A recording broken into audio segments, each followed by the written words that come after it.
topics and opinions expressed in the following show are solely those of the hosts and their guests and not those of W4CY Radio, its employees, or affiliates.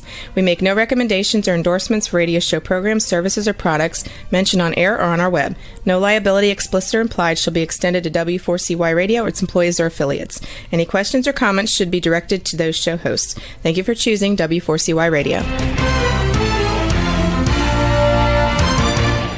Welcome to the Ask the Expert show on W4CY Radio and Talk4 TV, where we bring you educational information from top local experts in the fields of legal, health, financial, and home improvement. Now sit back and listen to experts in family law, association law, hearing loss, business brokers, home care, along with many other topics. Now here are your hosts, Steve-O and Sophia.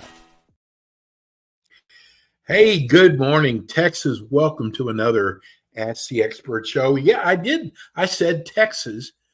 We have our expert who's coming on with us first is becoming such a popular show.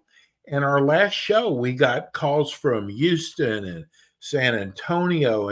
And I've learned that when you have an expert who is as incredible as this expert is, that people will come in from all over the state of Texas. We know that there is a major problem out there with neuropathy, and we were able to find one of the top specialists in that area. Let me welcome you to Dr. Tim Uselton. Hey, good morning, Steve-O. How are you today? Hi, Tim. How you doing? Doing great, doing great. Hey, this is our first Texas show, and I was just telling everybody, I said, this show has become so popular that not only are we going to do, and it's really important to jot this down, we're going to do the first Tuesday at 9 o'clock Central Time every month, and then we're going to replay this the middle of each month. We'll be promoting that, and we're also providing this to everybody in the state of Texas. Tim, what you do is that important. Good morning to you. Good morning. I'm super excited to be a part of this now for the next little bit coming up. And exactly. It is such a need, so I'm happy to share. Well, you know, Tim, gosh, it's almost been recently that you have so many ways of treating neuropathy. I know for a fact, because I have a friend of mine, that they were told that there's nothing to be done about neuropathy. You're stuck with it. And Tim, you have developed treatments that you're going to help. Now, I wish you could say it's 100%. It's not, but your success rate is incredible. Tell us about your practice. Okay, well, we're located right here in Carrollton, Texas, our brick and mortar, and it's a suburb of Dallas. And we got board certified back in 2018, specifically in neuropathy, just because of that. Like you said, so many people walk in our doors and they say, I've been to so many doctors and they all tell me the same thing. There's nothing that can be done. And so we're fighting this uphill battle and getting the word out and educating people that there is something that can be done. You don't have to rely just on medication to cover up these symptoms. Things like gabapentin and Cymbalta, and these are drugs that don't ever really fix the problem. And most people know and understand that, but they're just trying to cope with the numbness and the pain and the burning, typically in the feet, but could be in the hands as well. We had a patient last week that had it in both the hands and the feet at the same time. It hit her pretty quickly. So it can come on very quickly and really rock your world, because you start to not be able to, hold the cup of coffee that you have every morning because you don't feel it in your hand, or you don't feel like you're safe in driving because of the numbness of your feet. You can't feel the pedals under your feet, so you don't know how hard you're going to push the gas. All of a sudden you slam on the brakes because you just meant to touch it and you can't feel it. So it's a real problem, and there are real solutions out there now, thankfully, that we can go forward with and not just continue to medicate and mask those symptoms. Tim, the patient you had that had in both hands, is there swelling along with that? Typically, that could be one of the findings, but typically it's not. If they're swelling, it may just be a little bit more of the edema because the venous return of that tissue into our lymphatic system, and the actual blood flow coming out of there, it kind of stagnates a little bit. And so you get this edema, a lymphedema sometimes. And that's not as common as just the most common symptoms are like numbness. It starts as I don't feel my foot as well. And then the more advanced it gets, you feel the tingling, the pins and needles, as if, you cut the circulation off to something and it started to tingle. You feel those symptoms. And then it can go all the way to the other end of the spectrum where it's an actual sharp pain that you feel like something's, a hot burning piece of metal is being, applied to your foot. Or some people, it's just super cold feelings. People lose their sense of balance when that happens. And then the number one most common thing that gets the person to actually go see the doctor, research shows it's after a fall.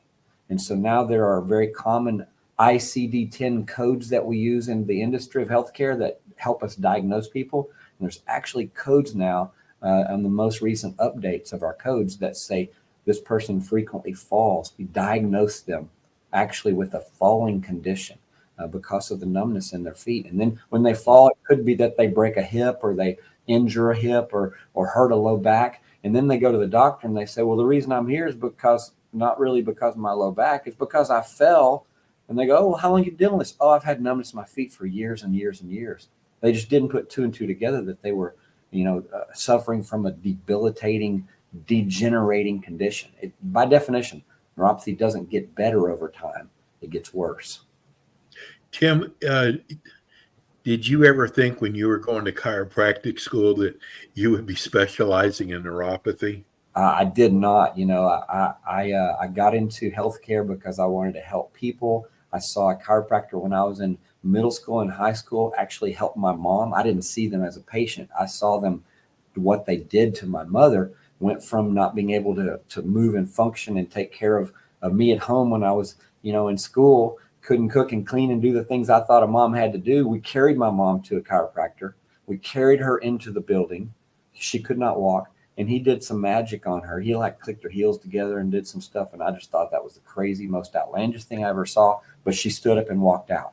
She didn't get injections. She didn't get weeks and months of rehab. She didn't get a prescription for pain meds. He just did something mechanically to her back, and she was able to walk and pain-free. So at that moment, I made the decision I wanted to help people in this way without the drugs, without the surgery. But then fast forward to 2018, after being in practice for over 20 years, I saw neuropathy patients coming in, continue to come in. I went to a seminar back in 2017 that was all medical doctors in the room, and I was one of the only chiros.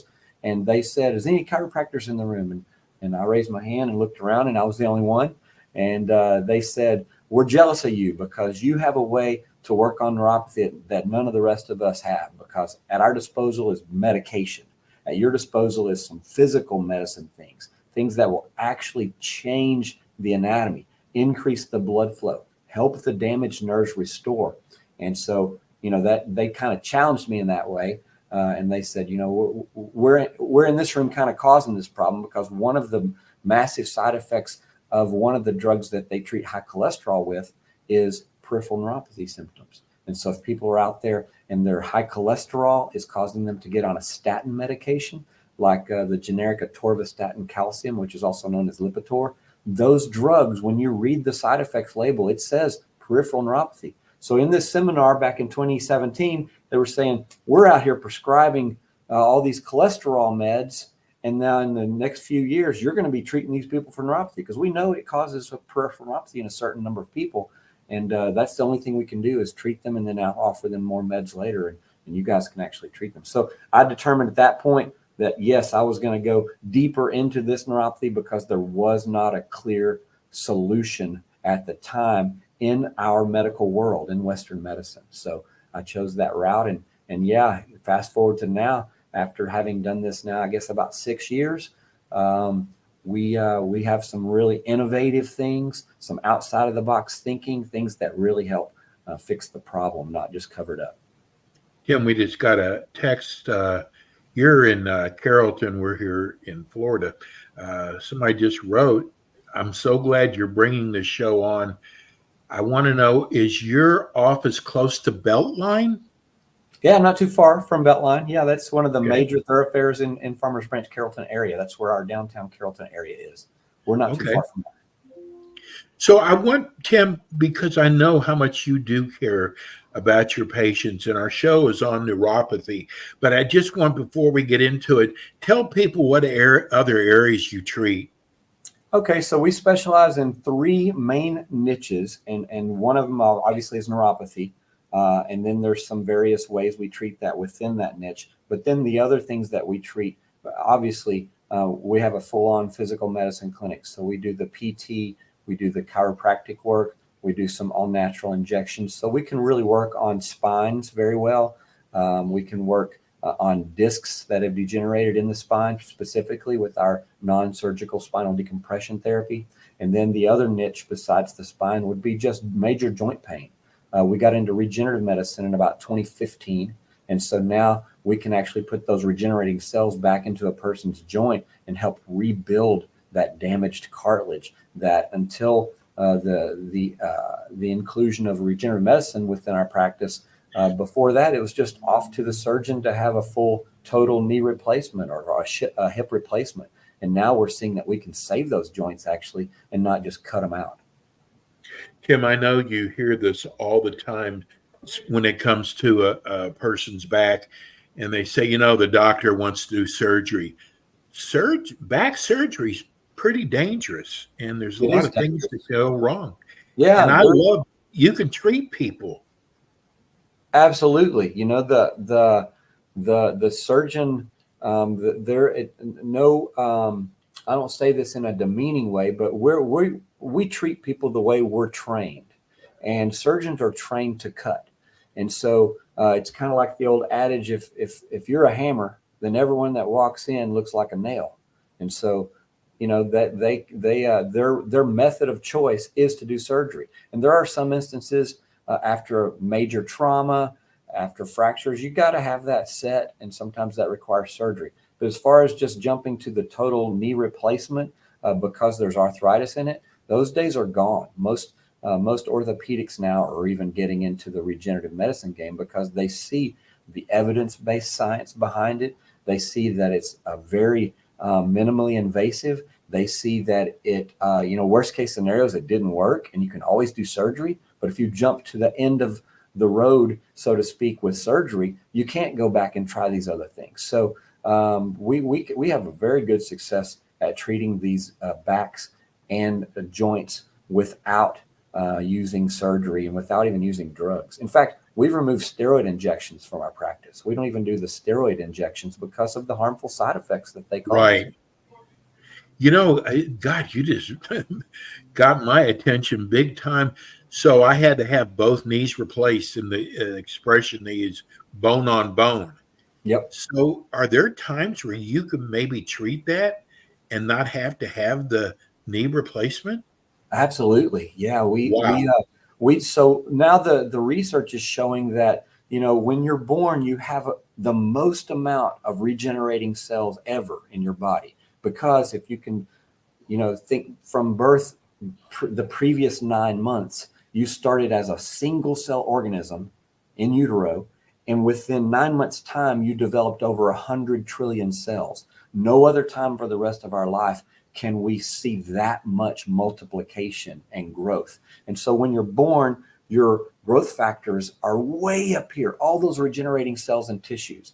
And by the time you're 18 years of age, you're not even skeletally mature yet. Most research shows that you have about half of those numbers of regenerating cells. By the time you're 65, forget about it. You at 65, research shows that you're lucky if you have 5% of the number of cells that regenerate that you were born with. And so that's why, I'm 52 years old. And when I was little, I had a car accident on the way to school one day when I was a little bitty kid in elementary school, and my head went through the windshield. And then the rest of the story is that I went to school that day and had no problems. And now I'm 52. I step off of a curb wrong and my back is out for 2 months. It's like those cells that are there early on are not there later. So I said that to say now we can take those cells out of a person and we can concentrate them and raise their concentration level and their efficacy. And we can then put them back into a joint space and they go to work as if maybe not when we were born, they're not that high of a level. And they're maybe not even up to half, but they're up to 30, 40%, maybe when you were 30 years old, 35 years old. And the body feels that way again in that joint, and it recruits all those other surrounding tissues to come in and start to repair. So we have definitely bone-on-bone patients that we're able to reverse that process on. Yeah. I know one of the hardest parts for me was the rehab. What is the rehab any different when you perform this? Oh, it's absolutely much different. If you think about the rehab of a knee replacement, you're having to retrain and re-show all of those Right. and tendons what to do. We take the knee in the condition that it's in and just add the regenerative tissue in the space where that is bone on bone, where that cartilage used to be, and the body starts to lay down new scaffolding and new cartilage in that area. So the rehab is very minimal. We might treat someone for a few months afterwards, but you wouldn't look at it and think that it was anything close to what we do post-surgical, because we do post-surgical rehabs here as well. We have 3 active knee replacement surgeries here right now that came to us after their surgery, and we didn't catch them before it, or else I would have tried to get them to do the regeneration first. Kim, I got to tell you, I am so blown away. I know we're talking about neuropathy, but I want people to know everything you do. And again, coming from a person who had both knees replaced, had to go through the rehab, if I'd have known that this even existed, I don't even care if you had a 50% chance success rate, I would still do this first. Yeah, well, yeah, I appreciate you helping me spread the word, because it's true. People just don't know. They don't know what they don't know. And they go to an orthopedist. And like I said, he says, you're bone on bone. And the only thing in his tool bag is surgery. And he's not going to say, well, there's this guy over here that might do something a little different than me, so you should go check him out. And so, again, no belittling or talking down on them. They do an amazing job. And hopefully your knee surgery turns out very good for you. But they do fail in 40 to 50% of the cases. The hardware that we put in knees in this country is designed to last about 12 to 15 years. Yes, that's right. If you outlive those joints that are artificial, then they start talking to you at some point about how the reason why it's hanging up on you is because of the hardware failing, and they want to go in and maybe redo that. And you only get one shot at redoing it, or else you got to amputate. So we never recommend the total knee replacement on someone in their, say, 30s or 40s, because they're definitely going to more than likely outlive those knees. But yeah, and you mentioned that we do other things other than neuropathy, but there's a direct tie-in to neuropathy here, because we do some of the same treatments to regenerate joint tissue that we use in neuropathy to generate nerves and blood flow into those areas. Because ultimately, neuropathy, if you look down to the deepest cause of it, neuropathy is related to a lack of blood flow that should be delivering oxygen and nutrients into the nerve. It no longer gets to do that because of levels of inflammation in our body. Most commonly, that's diabetes, causes that spike in blood sugar, and then that blood sugar causes all that inflammation in and around the area. The blood flow slows down. It diminishes to the point that the nerve starts to dwindle and die. And then you take gabapentin. Makes no sense. Doesn't do anything to the tissue to change it. It just covers up that symptom going to your brain. So we, in turn, will do things to start to increase that blood flow to the area, increase the regenerating cells to that area, if you will, put in that regenerating tissue that we've concentrated, and help boost that growth and actually reverse the nerve damage, causing the neuropathy, the idiopathic peripheral neuropathy, the diabetic neuropathy, the polyneuropathies, all those different neuropathies. The commonality in them is decreased blood flow or diminished blood flow to the point that the blood flow is completely cut off. And then we know what happens when there's no longer any nutrients and blood flow and oxygen to the tissue dies, and that results in an amputation. And so you look at the insurance coverage on neuropathy, they say we cover gabapentin. We cover a walker when you can't walk anymore and you need help and assistance with balance. And then we're going to cover the amputation that you might need in the future as well. It's like, wait a minute, you're covering all the things that are getting me to the point of losing my toes. And there's something way over here that can actually change and reverse it. And that's what we have about a 90% success rate in helping people that are very, very, they have neuropathy very, very significant. Like we're talking 60, 70, 80% of sensory loss in their feet after we do our testing on them. We can reverse that. Tim, do children get neuropathy? Not as often. It is a disease that requires the inflammation to be in the tissue for a while. People say, oh, this neuropathy just started, last 2 weeks, I started feeling numbness. However, I've been a diabetic for, 50 years. Okay, well, this spike in your blood sugar and this inflammation in the tissue did not start 2 weeks ago. It's now damaged the nerve because it's been there for so long. So time is a factor, and with time being a factor, it's harder for a child to get it. I think that we've seen people in their 40s that have truly sense of neuropathy, but not many in their 30s or younger have we seen in our office. Do you notice if there's a gender? I mean, do more men or more women get neuropathy? That's a great question, because the research shows that women get it more often, but also the research shows that men don't go to the doctor when they get it. That makes sense. So we have more incidences documented of females, but it's estimated that, I think there's something like 65 million Americans that have been diagnosed or that are currently diagnosed with it. And that seems like a huge, huge number. And that doesn't include everyone that's got it that hasn't been documented.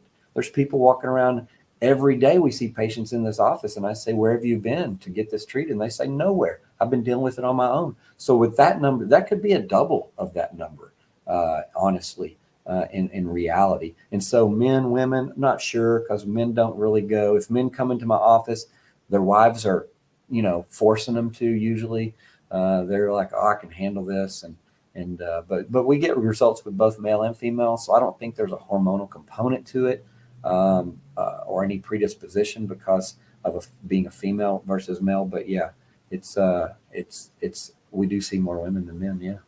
We're getting a lot of people writing, Tim. Does insurance cover this? So the insurance covers treatment for neuropathy, but that treatment is something that we don't deem as very effective.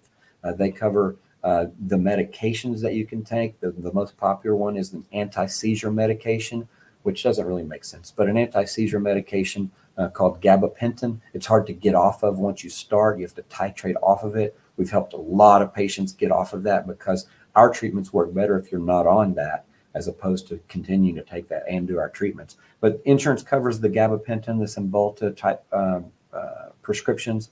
It covers, like I said, the assisted walking devices, canes, wheelchairs, walkers.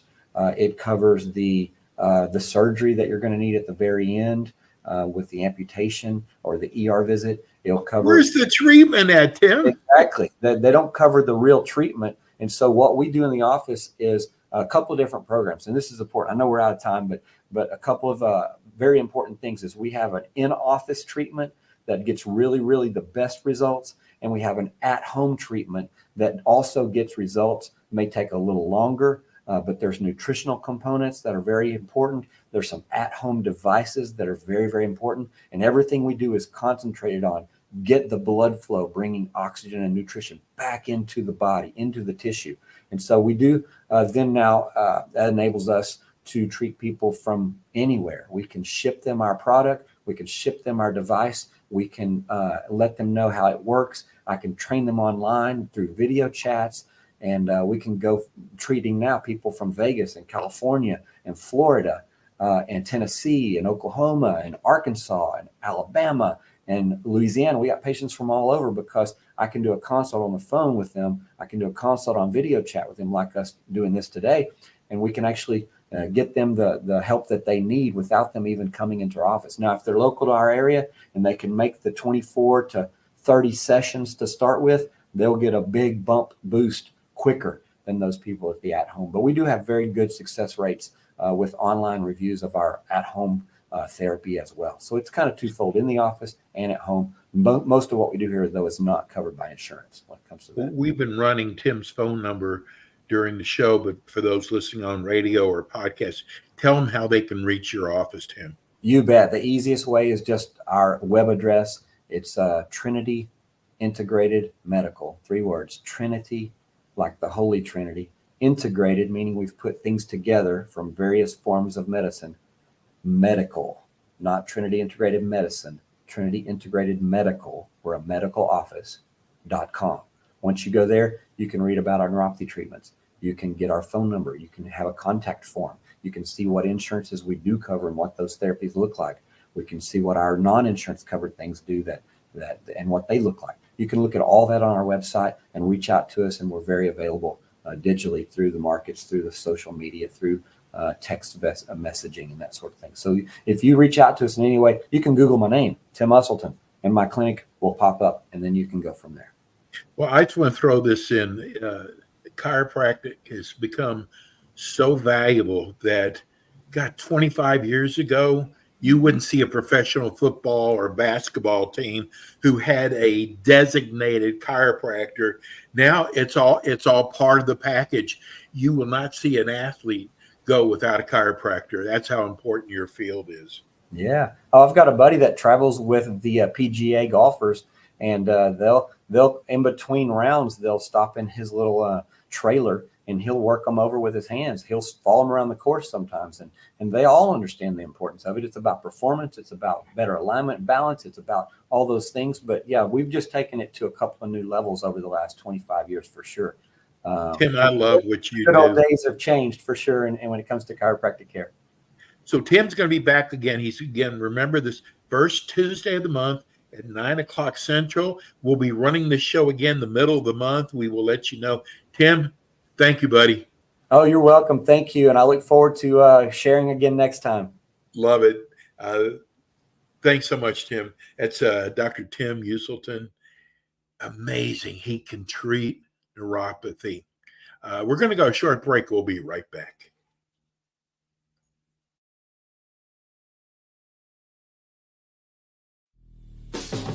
Thanks for tuning in today to the Ask the Expert show on W4CY Radio and Talk4 TV. Tune in next week and every week to hear more from our experts on personal injury, insurance, air condition repairs, estate planning, Medicare, and many other topics in the areas of legal, health, financial, and home improvement. See you next week.